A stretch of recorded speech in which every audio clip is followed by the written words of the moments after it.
Hi, friends. Welcome back, or welcome for your first time into the FitZen project, where I love talking about yoga, mindset, and energy management. Like all three of those things are my jam. And I love bringing on guests that also appreciate all three assets of life. Let's be honest. So, today, I hope you grab your awesome cup of tea, grab yourself a cup of coffee, whatever have you. And this conversation is part of the regulation series that I'm doing for January. And this piece today, I feel like if I could have saved the best for last, I saved the best for last because it is a spiritual conversation. It's part of the spiritual tier, so to speak, of the regulation series that I've been doing this month. We've already gone in through nervous system regulation with biofeedback with Deepak Chari. We did financial regulation with Mike Milligan and One Oak Financial. I've done health regulation with Dr. Damatia on OBC medicine. And today is spiritual regulation with Kris Land. He is an award-winning author. He wrote the book, The Infinity Within, and this book is such an incredible must-have, must-read. It's thought consciousness, leadership consciousness, self-leadership, it's mindset, it's energy management. It's all of the things perfect for the seeker, perfect for the curious mind, and a perfect reminder that everything that you have is within.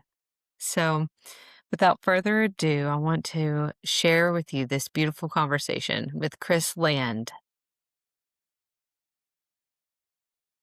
Tell me what it means to you to be in the business of yourself. Business of myself? That's an interesting question. I love creating things. I love creating technology. I love creating things that haven't been built yet. I like, I started writing 4 or 5 years ago. And so finally I'm able to take some of my ideas and put them to paper. So I love creating books and writing about things I've done and ideas I've had and getting them on paper. With the infinity within, what I found was even though I had a very good idea of the constructs and ideas that build the book, putting them to paper crystallized a lot of the ideas and concepts for me.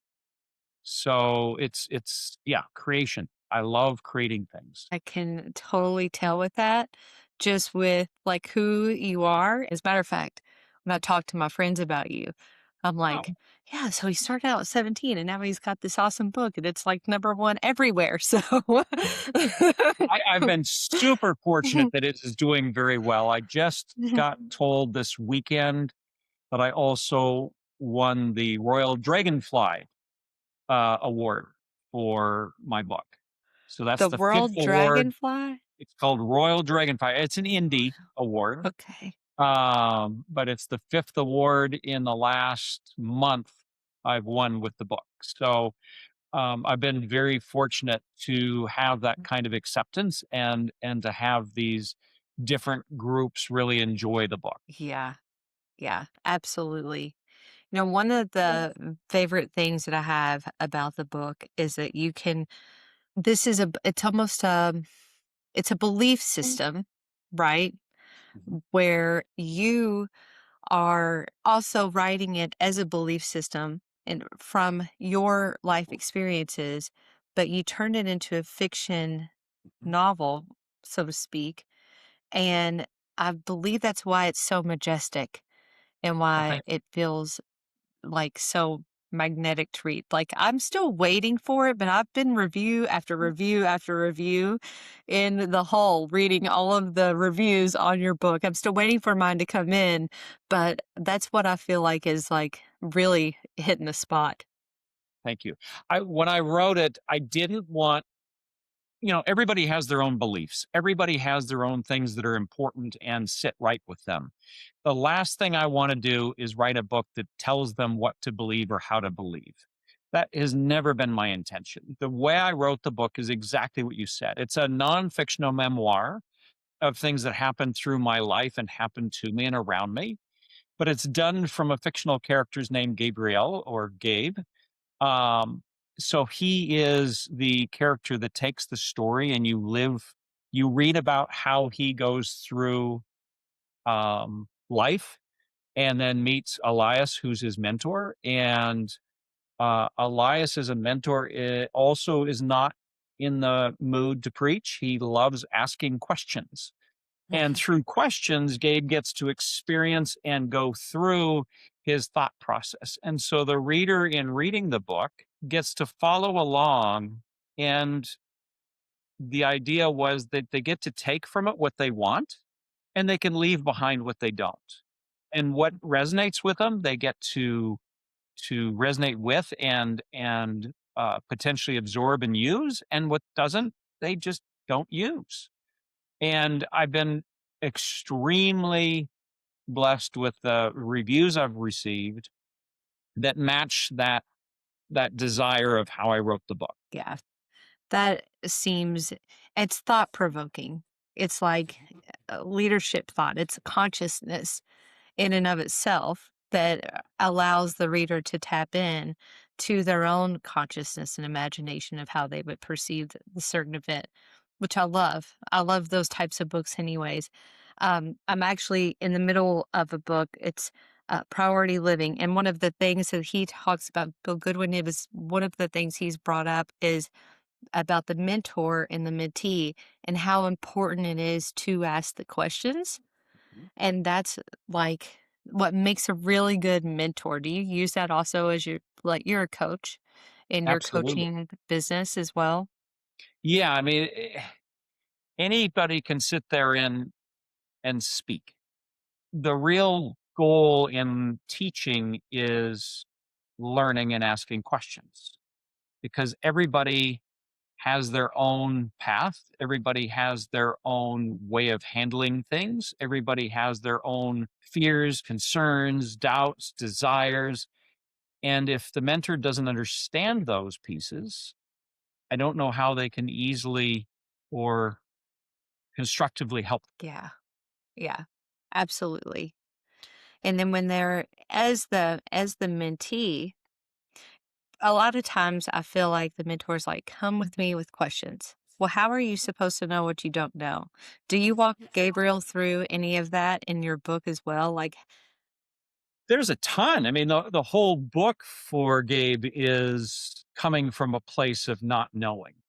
mhm, I mean, it's funny in chapter 2 when he meets Elias, um, Gabe enjoys coffee shops, which I enjoy as well. And so throughout my entire life, I've had situations where I'm in restaurants or coffee place or whatever, and random people will come up, grab a chair, sit down, and start talking to me. And then when they're done and we talk a little bit, they'll get up and I'll never see them again. And it happens all the time. wow. And what I learned from that, well, first off, I set up a kind of a funny word. So the concept of there is no such thing as coincidences. I call them coinkadinks. And that is that every time we meet somebody like us on this podcast, we were already connected. We are connected, and we chose to be here, and we're here for a reason that both of us get to benefit from. So, in all these meetings through my lives, what I've learned from it when I paid attention is that those people had things that they needed to hear from me, and there's things they said that I needed to hear from them at that time in my life. And so the original title for the Infinity Within was actually going to be called The Soul Path or Soul Path. And it comes to, these connections, there is no such thing as coincidence. And so the idea that we're all connected and that we all meet each other at different points in time for a reason, just resonated really loudly. I don't know if that answered your question exactly. It brought up more questions. So I am such a believer and a lover in the things of everything is always right on time.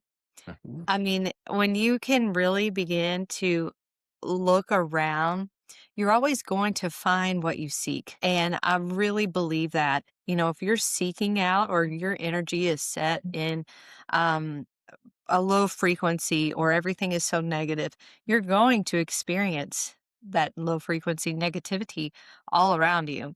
And it's a you thing, at the end of the day. But if you're one who experiences a lot of joy, high frequency moments or high frequency settings everywhere you look, I mean, you can look outside at any given moment. You might see the rainbow, or you might see something like super mystical and magical because it's always there, is what I'm saying. So I feel like that's a bit of a nutshell as to your komiki dinks that brings it back in. But is that how you describe like your infinity within? Is that how did that even come about, your infinity within? That's a longer story. So this is part of the discussion we had a while back. Um, I was very fortunate. So I grew up in North Dakota. I was definitely an introvert. I was a nerd, and I started with electronics when I was like 10 or 11 years old. And I started selling Apple II computers when I was in junior high. And this gentleman named Robin came in and bought one for the purpose of having accounting software for his third generational farming family. And his name was Robin, and he knew how he wanted accounting to work, and I knew how to program. And so we did that. And then a few years later, we sold it and made a bunch of money. And that threw me into a deep depression. And at that time there wasn't stories like this. Nowadays, the story about how people win the lottery and it destroys their lives, I get it, at least a version of it. For me, the version was that at the time, even though growing up in childhood, I had a number of things that would be considered not normal happen to me. And I spent a lot of time studying different theologies. At the point that I had all this money, I thought I'd achieved everything I was supposed to achieve. So I'd lost all my goals.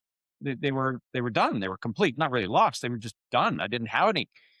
And that left me in a place of not knowing what to do next. Oh. And so in my working on trying to figure that out, the very first thing I did was kind of put together three goals that I knew that I would never accomplish, but that I could always strive for. And that was to have fun, learn, and do neither at the harm or impedance of others. And with those three, then I kind of moved on. I got hired by a bank. My boss's name coincidentally was Chris as well, and he was a tried and blue atheist. And even though, as we've discussed, I have no problem with people wanting to believe anything they believe, it didn't sit right for me for him. And so I made it a goal to figure out how to convince him otherwise. Now you can't really convince somebody that there's a soul without doing some pretty crazy things, and even then it probably won't work. But what I did come up with was four questions that anybody can ask, and it kind of shows that all the upside or win is in believing we have a soul, and all the downside is in believing we don't. So then that got me on the path with my background of lots of strange things happening in my theology background of great, if we have a soul, what is it? What exactly is a soul? Let's take on the ownership that we have one. Well, what does that really mean? And so in the Bible is the easiest one to reference because everybody kind of knows about it. And in there are things like we are the children of God. And Jesus tells his disciples, you will do everything I've done and much more. And there's a lot. of chapters and verses that discuss this. And if you go through all the theologies, I've gone back all the way to Egyptians and even a little bit pre-Egyptian um, readings. All the theologies seem to have, even though they say it in different ways, a very similar um, idea. And so if we have a soul, I could only come up with like, well, first off, what is a soul? So according to everything we kind of know, it's a being that exists outside of space and time. And I could only come up with three things that a being like that would probably be doing in eternity. And that is creating stuff, destroying stuff, and playing games. Hmm. Because, I mean, that pretty much covers it, right? So, okay. Well, the first question then is great. What's a game? And if we take a look at a game like Monopoly, what makes Monopoly a game? What is it? What are the things that make a game a game? Well, again, there seems to be only like three things that are really important. You have pieces, you have turns, and you have rules. So if that's true and we play games, then why not say, all right, we're in the game of planet Earth? And if that's true, why would we be here? What's the purpose again? Well, the planet Earth it exists in a fourth dimensional construct. And the fourth dimension is time, which is the primary motivator. When you go to 3 dimensions below, time doesn't exist. 5 dimensions above, there's a new primary motivator. So in the fourth dimension, time is kind of the largest thing, the most important thing. Okay. So soul goes into a game construct with fourth dimensional time being the most important. Why? What would be the purpose of this? What possibly would a soul find interesting? Could only come up with one thing. Hi, guys. I wanted to take a minute to just give a shout out to one of the coolest companies I could possibly even imagine. It's called Rage Create. And it is one of those that, you find it and then you have to tell everybody about it. So that's exactly what I'm doing. They have affirmation decks, oracle decks, spank your to-do list pads, rage pads, create pads, all sorts of cool stuff. It's one of these companies that it's like my go-to. It's my go-to for stationary things. As a project executive, I have to write things down, and I use their spank your to-do list pad for getting shit done, and that is quote unquote. They also have 3 different affirmation decks at this moment, and they're literally called sweet ass affirmations. So I would love for you to go to their website. It's in the show notes. Use code FITZEN at checkout, and you can get your own sweet ass affirmation deck. You can get your own calendar for your desk and your own spank your to-do list, so you can go and rage all day and create all day, and you can even track it in your own habits and your own to-dos and not to-dos. So check it out. Check out the link in the show notes and let me know what you find. I would love for you to tag it on your socials. Let me know that you got it, and let me know that you used the code FITZEN, and I'll also promo you when you do so.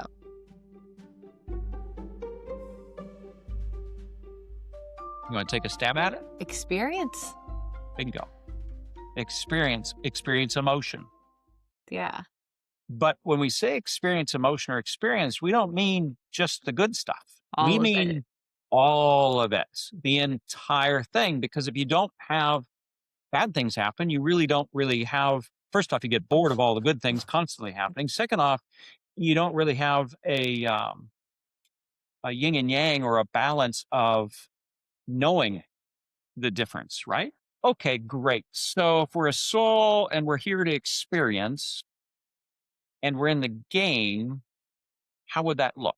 Well, just like Monopoly, we don't enter in Monopoly as an entire operating Rachel who takes the entire bank and all the hotels and says, I'm done.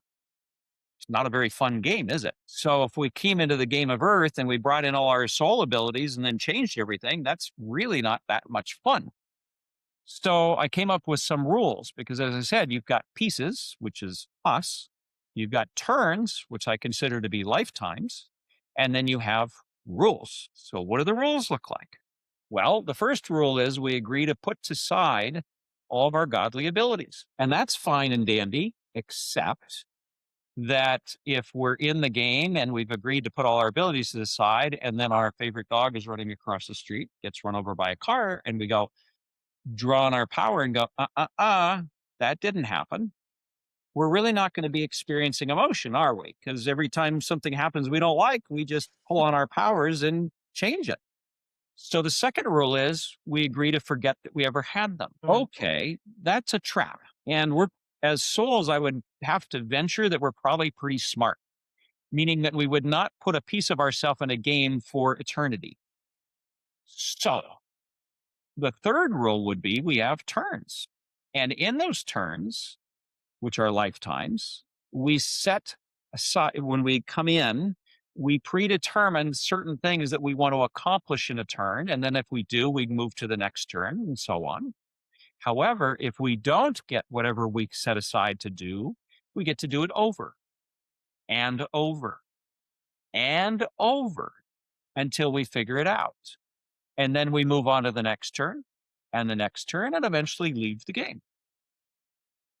Okay, great. Fourth rule, we're 100% invested. When we play for real. Like, in order to experience the full depth of emotion and an experience, we place ourselves here to really feel it, to really be in it. The other four rules, I'll let you read the book. But basically, with that, you have a construct that can get pretty sophisticated, can get pretty darn difficult, and allows us as godlike beings to be here and do these things. Wow. There's so many things running through my mind right now because I'm I'm leading into, oh, this must be why we learn about non-attachment and how to move forward with life, or this must be why we learn about true love and so we can experience some of these emotions, or this must be why there are narcissists because they can't handle the emotional path. Or that's the path they're on. Yeah, it, there's just so many things going on in my brain right now. I'm like, I don't even know which one to start with, but I wouldn't. I think I'm leaning into the love part of it because I Mhm, feel like if you can experience that and you're 100% invested, then you're getting all of the good and the bad, like the pain and a little bit of the suffering, but you're also getting so much of that joy and mhm, this, like I said earlier, you're seeking will find you. It seeks you back. mhm. I think that was a Rumi quote. I believe so, yeah. Yeah. So it's very interesting that this is gamified, which I mean, how do we learn? Mhm, Which I find also queaky dinky for you. And how this is so on time, on point with everything else. I mean, exactly.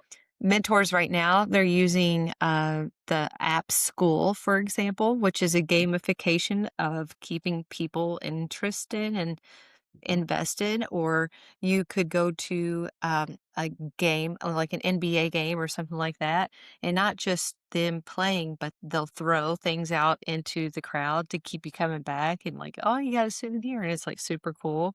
But when you think about it, everything's gamified. Well, if you look at the number one way for a child to learn is through a game construct. They will learn faster and take more with them going through a game learning process than any other process available. Oh, wow. I'm having flashbacks of multiplication. I was really smart. In the fourth grade, like I really was. I was like, we would go through like these hot seats, and that was my favorite thing to do. And I would Yeah. just get on it after one after another after another. And if it And was a game, you well, really yeah, pushed yourself. yeah, it was so much fun. I won. Exactly. Exactly right. Yep. So, but yeah, it's so much fun. It's fun winning, you know? Well, fun, and then, you get, if you have other players, you're playing with them, and so there's the emotional, cross texture. There's just all kinds of reasons that games are kind of important. Yeah. Yeah. That is very interesting. And what a thing to pick up on. And then, I mean, and you turn it into another game of a book, like a fun book Yeah. to read where you're in it and you can easily put yourself in the shoes of Gabriel and play the game that he's Yeah. going through in your book, right?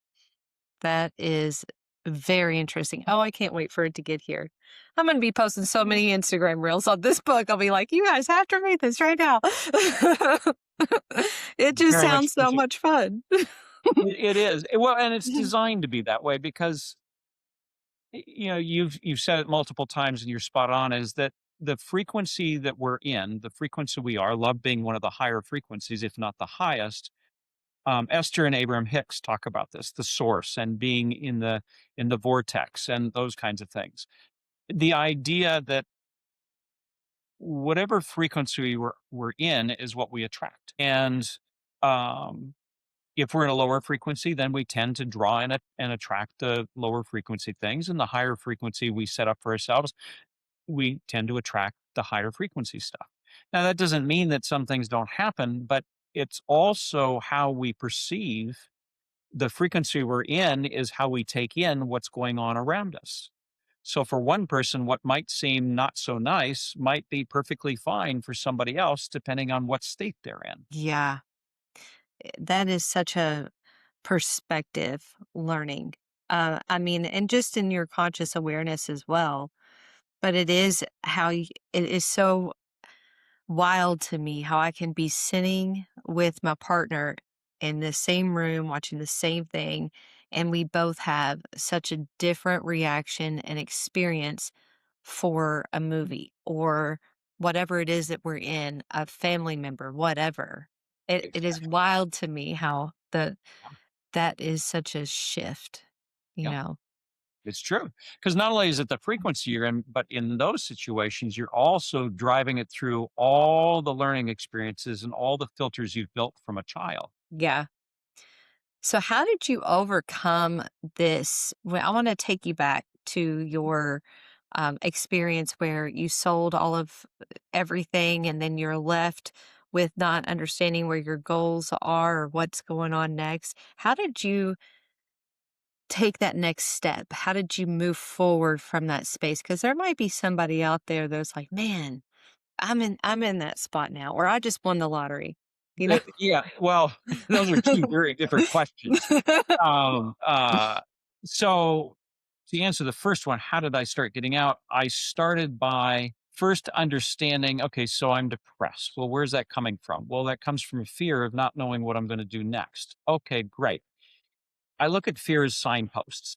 Fear is a way of telling us that something's going on. And it's kind of funny. There's two kinds of fears in the world. There's the one where the saber-toothed tiger is running at you down the hill, and if you don't run, you get eaten. That's a very visceral, real fear, right? The second fear is here, and that's the one that traps us. And so when I would say to anybody, first off, if you're in a depression, try to figure out where the fear is. Try to figure out what's fearful, because usually when you're depressed, it's coming from a place of either depression or anxiety, right? And then, a long time ago, I learned depression is worrying about the past, and anxiety is worrying about the future Oh, and not knowing how to control one or the other. So, identifying the fear, and then from there, start asking, okay, what doubts are coming up for me? And so what I did was I found out that my biggest challenge right then is I didn't know what to do next. I didn't have any steps forward. So I guess even though it was a depression, it was based on anxiety. And so by building those three really simple goals, that was my first clawing up out of that space and giving myself something to do. And again, it was goals that were achievable but not finishable, Hmm. and that it was important that I added the third goal, which is neither at the harm or impedance of others, because you can have fun where you actually can harm people, right? You can do learning where you take advantage of people. And I didn't want to do that. I wanted to do both of them in a very clear and concise way. So those three goals allowed me to kind of scrabble to the next part. And then everything that built into the book was all about learning and having fun doing it. Yeah, So absolutely. And I've also often hear too, like the opposite of depression is purpose. And if you can that makes figure sense. out your purpose and understand the difference between also then it brings you to the difference between purpose and passion. You Mhm. know, your passion may be something that changes over time, or you might love one thing today and another thing tomorrow, or you love them both, or whatever you're passionate. But with the purpose, it is that constant. And I think that's why it could serve as the opposite of depression, but it's a constant. A purpose for you was to have fun. A And purpose for learn. you was to learn and not Exactly. impede others. Yeah. And I was just like, that's very eloquent in how you could lead from being then leading your life, not just living it. Mhm. And then that changes the game for you for forever. Exactly right. What Yeah, was your next move? It wasn't this book. That was many well, no, no, a no, the few next years. move, like I mentioned, was that, You I got pick. hired at a bank, Mhm. and then my boss, through I don't know, I'd only been there a few weeks, and we got to know each other pretty good, and he said, "Yeah, he doesn't believe in souls at all." And then I started down the path of, "Okay, well, hmm, let's figure that out." Mhm. And so again, curiosity, right? And then I came up with the 4 questions, and then that actually fundamentally changed the way he looked at life, and I went, "Huh, that's pretty cool." And then that started me down the curiosity of, okay, great, if we have a soul, okay, what does that mean? And so it was really just kind of question, and stepping out, kind of like you had mentioned earlier that mentors, a lot of good mentors, they ask questions. They don't tell people things, they draw questions out. Mhm. I would say that for anybody that's stuck is to start doing exactly that. Start asking questions. Why am I stuck? What's sticking me? What's the fear? What's the doubt? What am I feeling? What is going on here? And really start kind of just question, because with questions and answers becomes freedom. Yes, absolutely. Following the breadcrumbs all the way through. And I mean, I feel like you could also write a book and it could be called The Breadcrumb Trail. Something like that. Absolutely. And just Absolutely. moving through. I mean, because I also feel like with every answer of a question is a new opportunity. Mhm. And you then in 6 months might not even recognize that you were ever in a place of dismay 6 months previous, because Exactly you've right. been able to ask yourself out of it, perhaps. Well, at some point, I mean, we all have the ability to get out of it. It's where our mindset is. And sometimes the baby steps, like you asked earlier, what was my baby steps for getting out? Just put one simple goal in place and then start working towards that. And then put another goal into place and start working towards that. And then ask questions along the way. Yes. I actually have a quadrant that I made up, a FitZen quadrant, where you can it's a to prioritize your time, but it's Mhm. also so much leading into exactly what this work is. It's like the work, but it's small movements every single day that you can replace with something that you will intentionally make room for, right?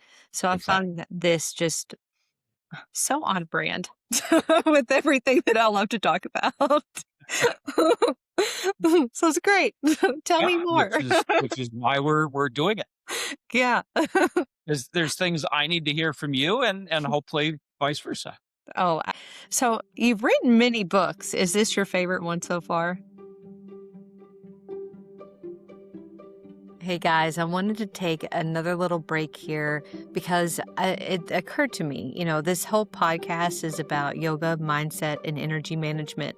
And it's only fair that I shared with you exactly how I embody it. Not only with the Rage Create, like I told you earlier, with my pads that I use every single day for work as a project executive, but also with my financial planning. I sit in rooms with people in this app called School. And I've got two separate rooms going on right now. One is a mentorship with Jennifer Liss. It's called the Expansion Room. And she is all about helping you and your nervous system be safe to sell, safe to create, and grow and scale your business. She's helped me for an entire year. She was a big mentor aide with Kathy Heller's program in 2025. And so I actually jumped into her community for 2026, and I'm inviting you to do the same. So if you're interested in joining a mentorship community, there is a link in the show notes with her name on it in the expansion room. But if you're interested in the money side of things, I got to tell you, my conversation with Mike Milligan a couple weeks ago hit the nail on the head for me. And when I'm thinking about me and my values and how I want to be able to support myself, don't want to feel overwhelmed with money, because money is energy, period. Money is energy, and I don't outsource my financial clarity to chaos. I just don't do that. I have in the past. I don't do that anymore. And this financial regulation, it's not hustle, it's calm, it's value-based planning. And that's exactly what Mike offers in his one-of-a-kind financial planning company, and also in this school program that you can join, and it's called Personal Financial Planning. So there's a link for that also in the show notes. And if this sounds like it hits your nail on the head, just check it out. That's all you got to do. Yeah, all of them are designed to be empowering in different ways. So the how to build your dream home is from when I was doing my high-tech companies. Um, so I didn't really finish that earlier first question you asked me. So after I came up with the ideas for the book and came up with the construct, I hired a ghostwriter. The ghostwriter, she kept wanting to make it her own story. And so I fired the ghostwriter. And I took all my notes, because I was not a book writer. I was not an author back then. This was in my 20s. And I put all my notes in a filing cabinet. And even though I ran my life based on the construct I'd built, I really didn't think about writing a book around it. I was then very fortunate that I founded 11 other companies and took one public, and the rest were acquired or merged through my life. And during my high technology days, my hobby was construction. And the reason being is that when you're in high tech, you have things like bugs and things that you have to fix and things that break. And there's all this mental work, and there's really not a lot of physical work. And so the construction was a way where I could build something. And unless it had termites, there weren't bugs like software. And it usually stayed where you put it when you were done. And it didn't usually just break itself, which computers tend to do. So it was a very nice outlet for my physical, mental part. And so I started building houses and things, and came up with, again, you can probably get that I do everything from an engineering perspective. So I put together a spreadsheet of kind of what the steps are to build a house, from the very simple point of getting a bank and buying a piece of land, all the way to doing the landscaping and moving the furniture in. And the spreadsheet's only 7 pages long. It's not very big. I mean, it's got a lot of data, but it's very straightforward. And so my wife and I moved to Texas, and I wanted something else to add to my things that I like to do. And I'd always liked the idea of writing a book. And so I kind of forced myself to write a book, but I wrote it on how to build your dream home. So the very first book is kind of like an overview of the other books. So it's kind of a 26-week overview of the whole process. And then that came together really actually pretty easily from my spreadsheet. And then what I did was each chapter, which is a couple weeks of work, I then took a chapter and built that into a book. And so, like the second chapter is how to select your land, how to get your banking together, and get everything ready to build. That's just one chapter. It's, I don't know, 3,000 words long. But then book two is, 30,000, 35,000 words on how you actually go through that process. And so in writing, the first 5 books are published. The 6th book is written, but I have all the illustrations to finish. But that got me comfortable in my own skin for writing. Yeah. And then my next book was, because I wanted to take a break because it's a lot of focused work in that space.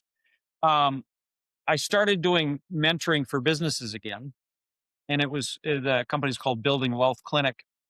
And I was getting asked the same questions over and over and over again. And I said, you know what? They don't teach this stuff in school. There's a lot of this that these questions are all the same and they come from a foundational not knowing. And so I wrote a book called A Finance Book for Young Adults. And anybody at any age can read it, but it's a book that I wished I had when I was 16 or 17. And so I wrote it with that in mind. And the very first chapter deals with the concept of where did money come from? What is it? And then at the tail end of it, it's how the ultra rich actually look at money. They look at it very different than you and I. You and I, or I assume you, I know me, I have to go grocery shopping. I have to pay bills. I have to worry about where some money comes from. I have to make sure that the car and the insurance is going. And so I have all this busy work around money that I always have to do. Well, when you've got $1 billion in the bank, guess what? All of those concerns go gone. And you get a whole bunch of new free space to do stuff because you can hire somebody that manages all the crap crap, right? You can have a cook, you can have a house person, you can have the tax people, and all those people. You can say, okay, go make that happen. Well, that means you got a lot of free time. So they look at money in a very different way than we're taught and that what we're shown. And fundamentally, that way of looking at it as more of a tool than a required resource, even though, we all need to have money in order to do things in a material world. That viewpoint, when it changes, gives it a different texture, a different way of looking at things. So all the books I've written are designed. In fact, the very first introduction is I wrote this to provide knowledge and freedom within the topic. If you're building your dream home, you really should be aware of things that can go wrong with your general contractor and the subs and things to look out for and things to look for and at least have some understanding of the process instead of just kind of going, okay, what's going to happen next? And potentially being really taken advantage of, which in a lot of cases happens. And the Yeah. same with finances. Yeah. Absolutely. I'm actually so glad to even have this conversation because it can it is the same principle over and over for, like you said, if that's the question you're being asked, that's the question we're not innately given or the answer we're not born with. So I find that very interesting because we were we as in I am working with my parents at a different house right now, and we're getting it remodeled and stuff like that. But you know, they're they've been around the block or two, a time or two, and I have not. And this is kind of like my first dealings with the contractor, and we got the estimate today, and my dad's like, "No, no, no, no, no. Read it. We don't just like give them the money. We going through all these processes." And I'm like, Yes. "Oh, okay. Just learning things all day, every day." That is amazing. So I want to bring you back into the infinity within. And if you can name your top, well, there's three things I want to ask. So I'm going to ask 'em and then I'll give it away. But I want to ask, what was your favorite question to Gabriel? what was your favorite thing that he did in the book? And yeah, that's the just 2 questions, not 3. That's okay. And the first one, sorry, I His start digging into each question as you ask them. The Yeah, first one was your favorite question that was asked in the book.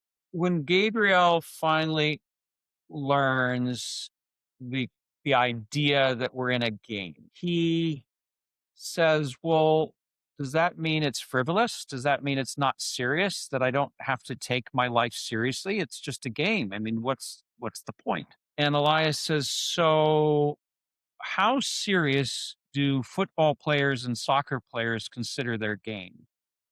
Have you ever been to a soccer game in Europe? Have you ever been to a football game in the US or football in Europe, which is soccer? They consider it pretty darn serious. It's a big deal." And so Elias says, "Yeah, it's fairly important. And you remember the fourth rule is you're going to be fully invested." And what Elias said was it's a game with teeth. So it's not, even though we think of Monopoly as a frivolous thing, and yeah, it's just a game. This is a little bit more. This is a game that has teeth in it, and we're fully invested in it. So even though the construct idea is a game in order to give us some context, I wouldn't suggest that everybody just takes it necessarily easy. I mean, you can, but it it's a game with teeth. It has repercussions. It has karma. It has things going on. So I want to say it's chapter 9 is called The Orchard Hush. And this is at a point where he's learned a bunch about how the game operates and the fact that we're all interconnected and that we are co creators in this game. In other words, we're co gods, we're co creators, we're all part of what makes this thing run. And we've all made the decisions to enter in and play. And so in the orchard hush, he's in an apple orchard and he starts exercising some of the things that he doubts he can do. And the suggestion is um, that you start small. So there's kind of, if you take the way it's described is fear is exists as support blocks to create doubt. Doubt keeps us in the illusion of what's real. And when we start picking away at doubt, we get to start seeing behind the curtain of what's actually going on. And so there's two ways to pierce the illusion curtain. One is to start working at it, and the other is what's called an NDE, or near death experience. Now, in near death experiences, it's very black and white. Either you part the veil and change what's happening, or you're dead, hence near death. So, so I happen to have an NDE that was significant, and fortunately, I was able to part the veil, and I'm still here. Um, I would not suggest that for anybody, but what it does do is when you're faced with something like that, doubt kind of gets eliminated. There is no doubt, because if there is, you don't make it through it.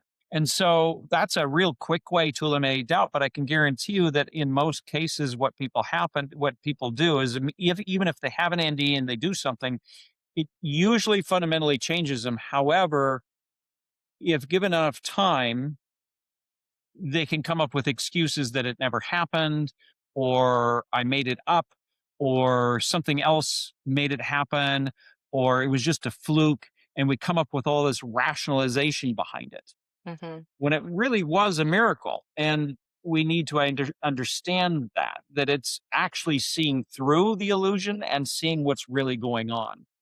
So there's a whole bunch of discussion that Gabriel goes through with Elias about NDEs and all this stuff. But in the orchard hush, the first manifestation he tries is simply having a red cardinal appear.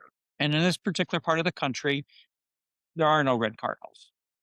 And so he gets to a point where he gets to a place where he can kind of create the construct. and one appears. And, it's very easy to rationalize how that bird appeared, right?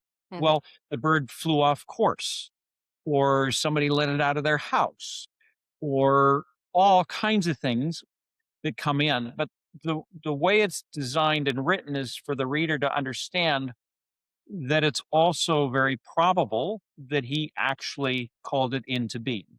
And then there's exercises that he does through that chapter that people can follow along with and do to actually start stretching things. And what was now that kind of answers your question, but I also want to take a segue.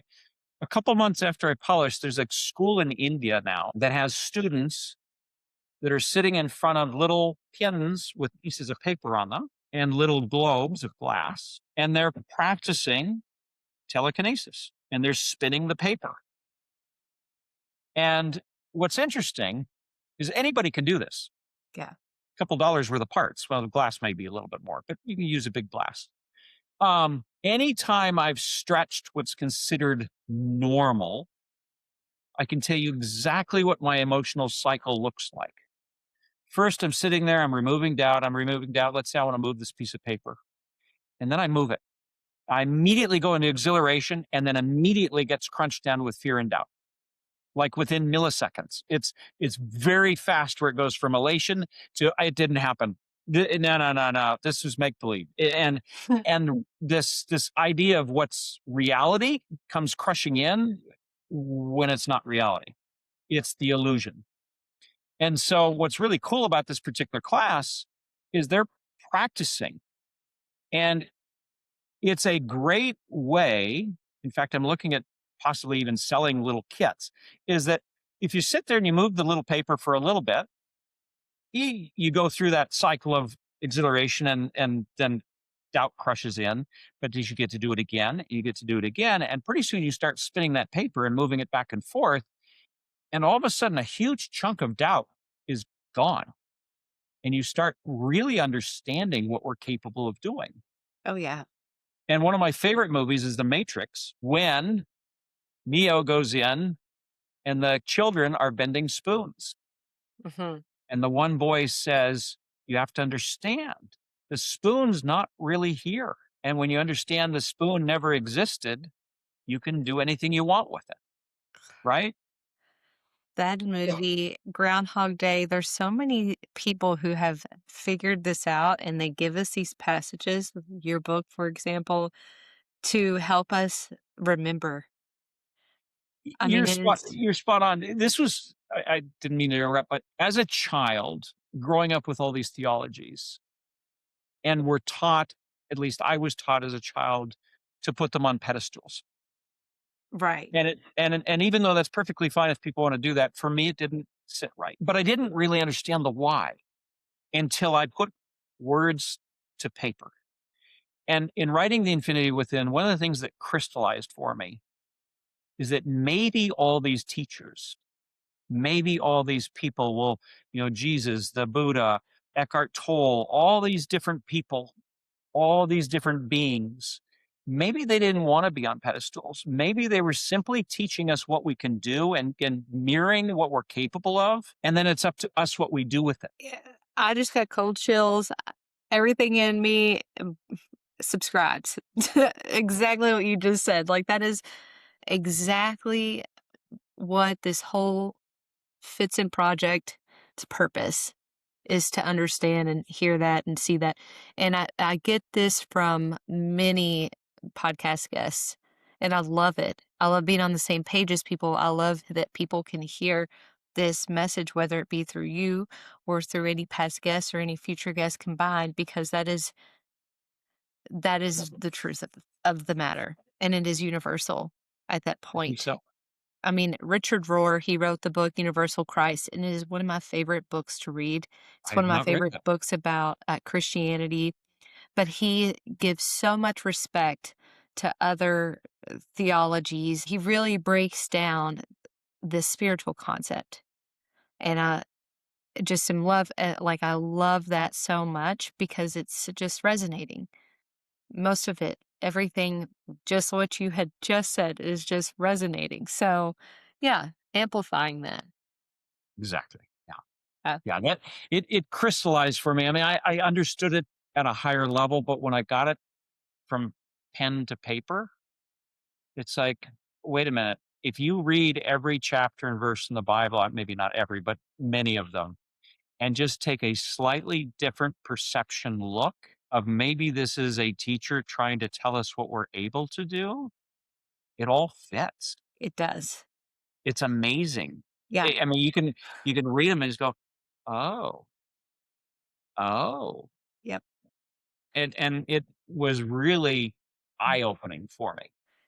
This is how I feel with, I mean, even Kabbalah, Jewish mysticism is very much in line Mhm. with this. And it's just such a powerful, and it makes it, when I practice and I'm in this, and I do much through meditation daily, and it's such a connection field for me.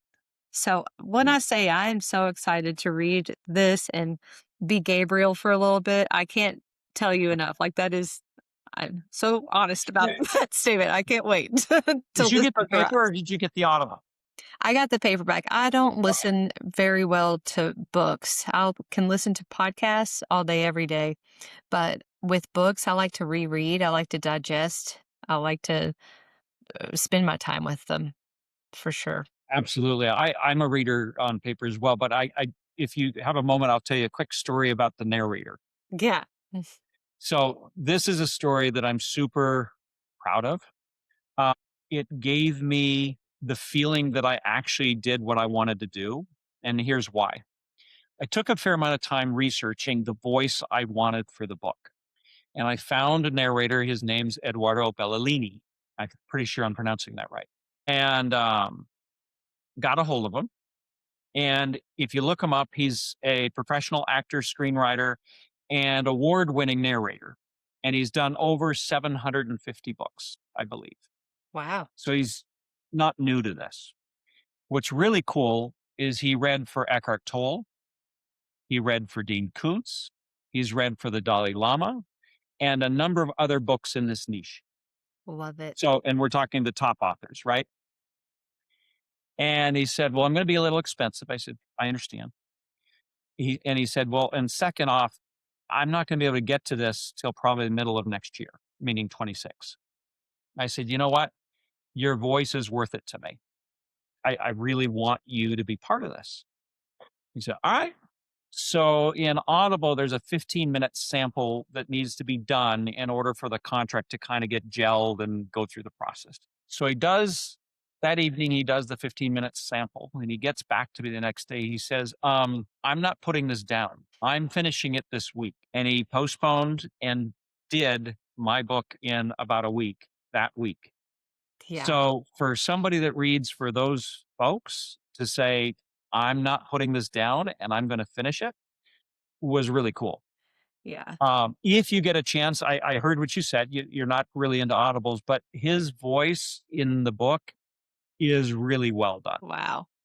Even more, I feel even more energized behind it. Like I just, it's got a lot of momentum. It's got a lot of positivity around it. It's got a lot of good, useful tactics. And, for someone who is a seeker, I feel like this would be perfect for them. And for someone who loves these types of messages and curiosity, who loves to learn, who loves to play, who isn't wanting out to or going out to hurt others, I feel like those goals are what makes this book perfect. Well, thank you. So thank you so much for sharing this. And you can tell there's a lot of heart put into it and intention. And I really, really appreciate you taking your time and being part of the FitZen project. Well, thank you, Rachel. I very much appreciate being here. Ah, wasn't that so good? Oh my gosh, I did get my copy of The Infinity Within. It is right here, and I've made a little bit of a dent in it. And I will say, it is so hard to put down. It's such a good book. I am not only fascinated with Kris's whole podcast that we just had, but also the way he writes and the way this book is so thought-provoking. I mean, it's perfect for the curious mind. And honestly, I 10 out of 10 recommend. So I can't wait to finish it and speak more about it. I'll probably tell you more about it in my ratings and reviews in my email. So if you're not part of my subscription, please go down, get yourself into the FitZen community through the email subscription, because there's a lot of stuff that's going on. Actually, even right now, I teach pop-up yoga classes online. It's accessible to everybody, and the people that know about it are the ones that are receivers and can receive my messages through email. So it's the best way to stay in contact. And,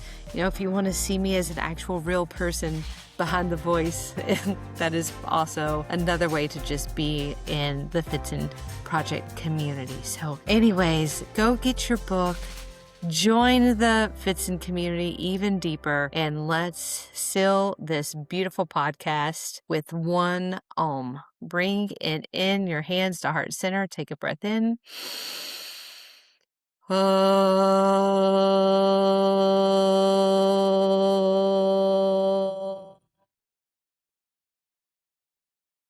And remember, you are your most important project.